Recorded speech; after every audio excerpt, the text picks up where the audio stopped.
ఆంధ్రప్రదేశ్ రాష్ట్ర అధికారిక దేవస్థానమైన ఒంటిమిట్ట శ్రీ కోదండ రామస్వామి బ్రహ్మోత్సవాల్లో భాగంగా శ్రీరామనవమి పర్వదినాన్ని పురస్కరించుకుని ప్రత్యేక కార్యక్రమాలు నిర్వహించారు. ఈ సందర్భంగా రాజంపేట అసెంబ్లీ నియోజకవర్గ తెలుగుదేశం పార్టీ ఇన్ఛార్జ్ చమర్తి జగన్మోహనరాజ దంపతులు శుక్రవారం తెల్లవారుజామున 4:30 స్వామివారికి పట్టు వస్త్రాలను సమర్పించారు.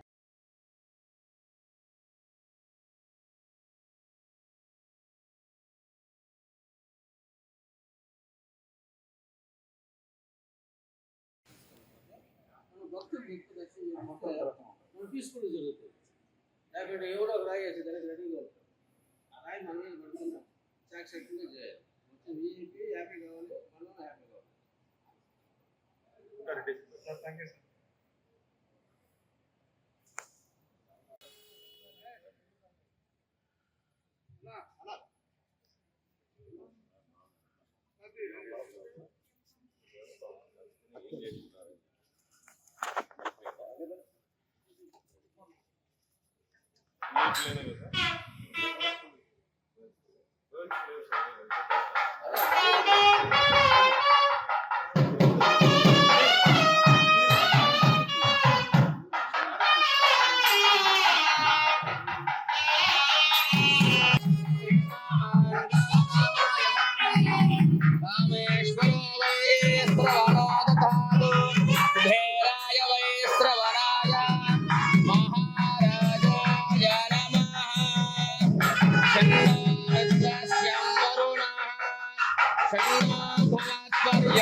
नमो ब्रह्मणे नमस्ते वायो त्वमेव प्रत्यक्षं ब्रह्मासि त्वमेव प्रत्यक्षं ब्रह्म वदिष्यामि उदं वदिष्यामि सत्यं वदिष्यामि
బ్రహ్మోత్సవాలు మొదలుపెట్టే సందర్భంగా ప్రజలందరూ సుఖశాంతితో ఉండాలని చెప్పి తెలుగుదేశం పార్టీ సారథ్యంలో చంద్రబాబు నాయుడు గారి సారథ్యంలో ఈ యొక్క ప్రజలందరికీ కూడా శుభాలు కలగాలని చెప్పని కోరుకుంటూ సెలవు తీసుకుంటాం. నమస్కారం.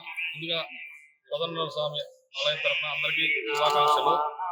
అదేవిధంగా పట్టు వస్త్రాలు సమర్పించిన జగన్మోహన్ రాజు గారి ముఖ్యంగా మా ఒంటిమిట్ట ప్రజల తరఫున ధన్యవాదములు. ఇలాంటి ఉత్సవాలు మరి ఎన్నో జరుపుకోవాలని కోరుకుంటున్నాం. ప్రభుత్వంలో కోదండరామ స్వామికి ఎన్నడూ లేని విధంగా అంగరంగ వైభవంగా ఈ కార్యక్రమాలు కోదండరామ స్వామి నిర్వర్తిస్తున్నటువంటి కూటమి ప్రభుత్వానికి చంద్రబాబు నాయుడు గారికి ముఖ్యంగా ధన్యవాదాలు. ఈరోజు ఈ బ్రహ్మోత్సవాల కారణంగా రాయంపేట నియోజకవర్గ ఇన్ఛార్జ్ జగన్మోహన్ రాజు గారి సాధనని ఉపవాసాలు సమర్పించడం జరిగింది. సర్వజనం సుఖ సంతోషాలతో ఉండాలని ఆ దేవుని వేడుకుంటూ అందరికీ శ్రీరామనవమి శుభాకాంక్షలు. ఏకశిలా నగరి సాక్షాత్తు పోతనవారు భాగవతాన్ని రచించినటువంటి ప్రదేశం. అన్నమయ్య నడియాడిన నడిగడ్డ. ఆనాడు చంద్రదేవునికి వరంగా రామచంద్రుల వారు పౌర్ణమి రోజు కళ్యాణం జరుపుకునేటటువంటి అవకాశం ఇస్తే ఈ కలియుగంలో మన చంద్రన్న, మన ప్రీతం ముఖ్యమంత్రి చంద్రబాబు నాయుడు గారి ఆధ్వర్యంలో రాష్ట్ర అధికార రామ కళ్యాణం జరిపే విధంగా ఆంధ్ర భద్రాద్రిగా ఒంటిమిట్టను చేసుకోవాలన్నటువంటి దైవ సంకల్పంతో ఈనాడు చంద్రన్న సమక్షంలో అంగరంగ వైభవంగా మనగడ్డ ఒంటిమిట్ట గడ్డ ఎంతో ప్రశస్తి పొందింది. దానికి తోడుగా మన చంద్రబాబు నాయుడు గారి ఆశీస్సులతో తిరుమల లాగా ఒంటిమిట్ట కూడా అంతర్జాతీయ ఖ్యాతిని పొందే విధంగా ఇక్కడ ఏర్పాట్లు అభివృద్ధి జరుగుతూ ఉంది. ఇటీవలనే ఆ ఒంటిమిట్ట చెరువు నింపడానికి 12 కోట్లు, అలాగే ఒక జాంబవంత విగ్రహాన్ని స్థాపించడానికి ఒక 20 కోట్ల రూపాయలు శాంక్షన్ చేయడం జరిగింది. కాబట్టి త్వరలో ఆధ్యాత్మిక టూరిస్ట్ కేంద్రంగా ఒంటిమిట్టను రూపుదిద్దేందుకు మేమందరం కూడా ఇక్కడ కలిసి ప్రయాణం చేస్తూ ఉన్నాం. అందులో ఇటీవలనే నిత్యాన్నదాన పథకం కూడా ఇక్కడ ప్రారంభించడం జరిగింది. గతంలో కంటే ఎంతో ఘనంగా ఇవాళ రాముల వారి కళ్యాణాన్ని ఇక్కడ నిర్వహించడానికి అన్ని ఏర్పాట్లు అధికారులు టీటీడీ వాళ్లతో కలిసి నిర్వహించడం జరుగుతూ ఉంది. కాబట్టి ఆ రాముల వారి ఆశీస్సులు ఈ రాజంపేట నియోజకవర్గ ప్రజలపై ఉండి ఈ రాముని దయ వలన రాజంపేట నియోజకవర్గం ఎంతో అభివృద్ధి సాధించి ప్రతి ఒక్కరూ సుఖ సంతోషాలతో ఉండాలని కోరుకుంటున్నాను.